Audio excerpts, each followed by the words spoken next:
Assalamualaikum warahmatullahi wabarakatuh. Kali ini kami dari kelompok 4 akan membahas tentang embriogenesis pada spermatofita. Namun sebelum kami memaparkan materi yang telah kami persiapkan, perkenalkan kami untuk memperkenalkan anggota tim kami terlebih dahulu. Tim kami beranggotakan 5 orang, yang terdiri dari Ica Saldana Martiana dengan NIM A420-2024, Fitri Nurjana dengan NIM A420-2025, M. Galih Wicaksono dengan NIM A420-2026, Melati Arum Hapsari dengan NIM A420-2027, dan Yunia Krisnawardana dengan NIM A420-2028. Kali ini kita akan membahas tentang spermatofita.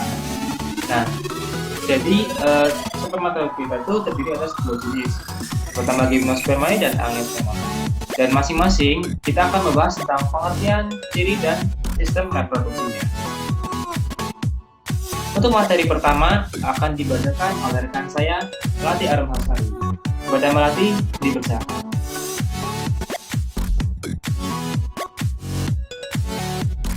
Yang pertama ada gimnospermae. Pengertiannya yaitu gimnospermae adalah tumbuhan yang memiliki biji terbuka. Gimnospermae berasal dari bahasa Yunani, yaitu gimnos artinya telanjang dan sperma yang berarti biji. Sehingga gimnospermae dapat diartikan sebagai tumbuhan biji terbuka. Tumbuhan biji terbuka merupakan kelompok tumbuhan berbiji yang bijinya tidak terlindung dalam bakal buah atau ovarium. Dalam hal itu karena pada tumbuhan gimnospermae biji tidak terbungkus oleh buah. Pada tumbuhan gimnospermae tidak memiliki ovarium sebagai tempat perkembangan biji dan serbuk sari akan langsung jatuh di tempat ovum yang berada di dekat mikrofil sehingga tidak terjadi penyerbukan pada tumbuhan gimnospermae. Next.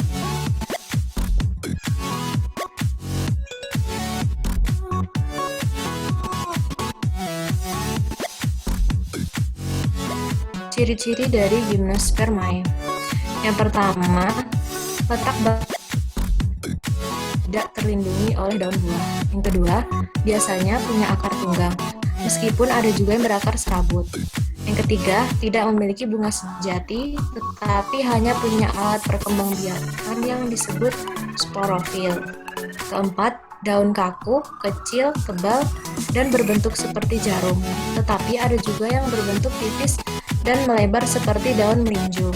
Yang kelima, ada biji gimnospermae duduk terbuka di permukaan struktur seperti daun yang disebut bracts. Keenam, gamet jantan dan betina tersusun dalam strobilus atau runjung. Ada yang berumah 1 dan ada yang berumah 2. Yang ketujuh, pembuahan yang terjadi pada tumbuhan berbiji terbuka adalah pembuahan tunggal, yaitu peleburan antara sperma dan sel kelamin betina akan menghasilkan zigot, kemudian berkembang menjadi embrio. Next. Berikut adalah contoh tumbuhan gimnospermae seperti melinjo, ginkgo biloba, pinus, dan pakis haji. Selanjutnya, materi akan dibacakan oleh Fitri Nurjana.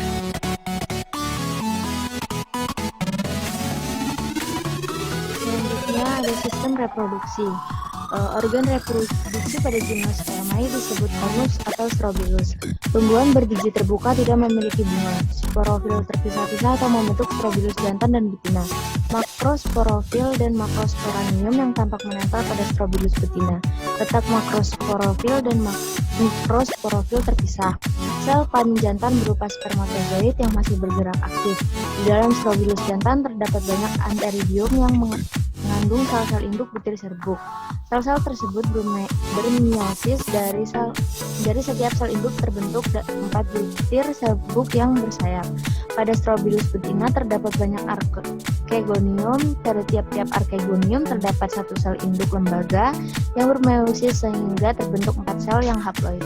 3 selnya mati dan 1 sel hidup sebagai sel telur. Arkegonium ini bermuara pada 1 ruang arkegonium. Di sebelah kanan merupakan gambar dari sistem reproduksi gimnospermae.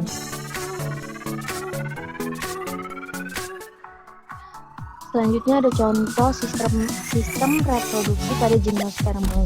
Sistem reproduksi pada Gymnospermae sering terjadi polyembrioni, walaupun hanya ada satu embrio yang terus berkembang karena adanya pembelahan beberapa arkegonia. Air sudah tidak digunakan sebagai media fertilisasi karena adanya pembentukan buluk serbuk pada serbuk sari yang berkecambah. Pada Coniferophyta dan Genophyta, spermanya tidak mempunyai flagel, sehingga bulu serbuk mengantarkannya langsung ke mulut arkegonia. Di sebelah kanan merupakan gambar contoh dari sistem reproduksi Gymnospermae. Selanjutnya akan dilanjutkan oleh rekan saya, Yuniar Krisnawardana. Kembalinya dipersilakan. Angiospermae atau tumbuhan berbiji tertutup berasal dari kata angion yang berarti bunga dan spermae yang berarti tumbuhan berbiji. Jadi, angiospermae adalah tumbuhan berbiji yang tertutup. Mengapa dikatakan tumbuhan berbiji tertutup? Karena bijinya selalu diselimuti oleh suatu badan yang berasal dari daun-daun buah yang disebut dengan bakal buah. Kemudian bakal buah beserta bagian-bagian lain dari bunga akan tumbuh menjadi buah, dan bakal biji yang telah menjadi biji tetap terdapat di dalamnya. Angiospermae terdiri atas satu divisi, yaitu Anthophyta atau tumbuhan berbunga, yang merupakan 80% tumbuhan saat ini. Divisi ini dibedakan atas dua kelas, yaitu tumbuhan monokotil atau Magnoliopsida dan tumbuhan dikotil atau Liriopsida.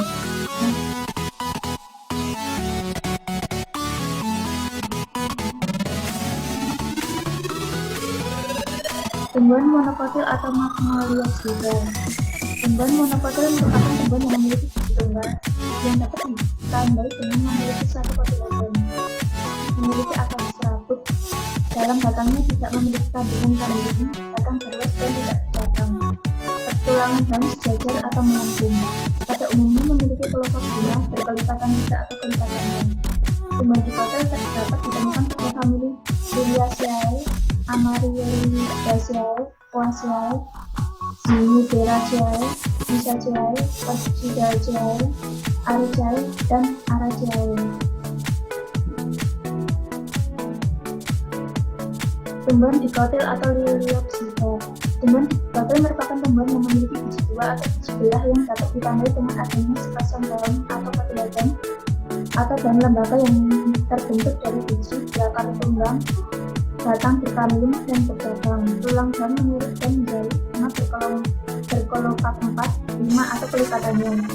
Tumbuhan dikotil terdapat pada famili Euphorbiaceae, Moraceae, Papilionaceae, Memisaceae, Malvaceae, Laminaceae, Gardinaceae, dan famili lainnya. Next.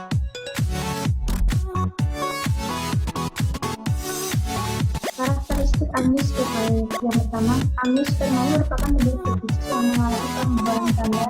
Fase pembuahan pertama akan menghasilkan zigot dan pembuahan kedua akan menghasilkan cadangan makanan. Yang kedua, pada umumnya tumbuhan berbiji tertutup terdiri dari bunga, daun, batang, dan akar. Yang ketiga, memiliki bentuk akar serabut atau tunggang. Yang keempat, bakal biji atau okulum dijenis oleh bakal buah, ovarium atau ovarin, dan biji tidak akan terlihat dari luar karena biji tertutup oleh daun buah atau kardan.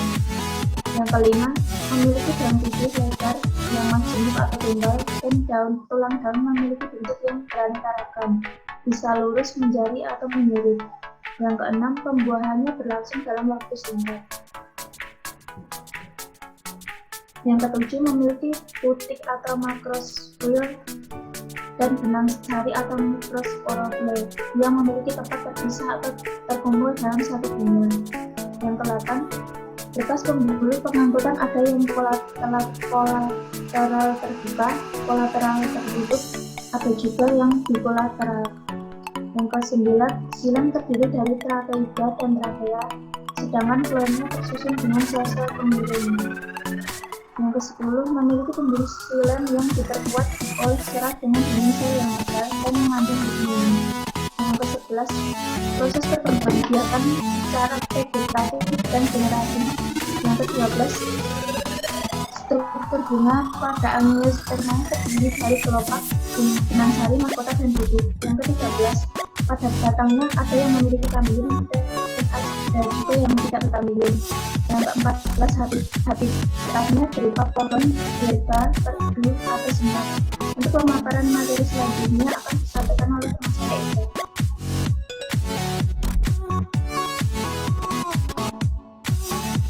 Eka. Angiospermae, sistem reproduksi. Untuk alat reproduksi pada angiospermae merupakan bunga yang terdiri atas putik sebagai alat reproduksi betina dan benang sari untuk yang jantan.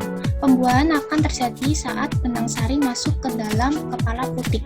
Tumbuhan angiospermae mengalami perkembangbiakan vegetatif dan perkembangbiakan generatif. Perkembangbiakan vegetatif pada tumbuhan angiospermae, cara perkembangbiakan tumbuhan dengan menggunakan bagian tumbuhan disebut perkembangbiakan secara vegetatif. Perkembangbiakan tumbuhan secara vegetatif dapat menghasilkan individu baru tanpa melibatkan proses fertilisasi atau proses peleburan inti sel sperma dengan inti sel telur sehingga membentuk zigot. Tumbuhan yang dapat berkembang biak dengan bagian tubuhnya tanpa bantuan manusia inilah yang disebut dengan perkembangbiakan vegetatif alami. Perkembangan vegetatif juga dapat dilakukan dengan bantuan manusia. Sistem reproduksi perkembangbiakan generatif pada tumbuhan angiospermae. Organ tumbuhan seperti akar, batang, dan daun yang digunakan sebagai alat perkembangbiakan pada perkembangbiakan generatif, sel sperma dan sel telur mengalami fertilisasi sehingga terbentuk embrio yang tersimpan dalam biji. Biji dapat tumbuh dan berkembang menjadi tumbuhan baru.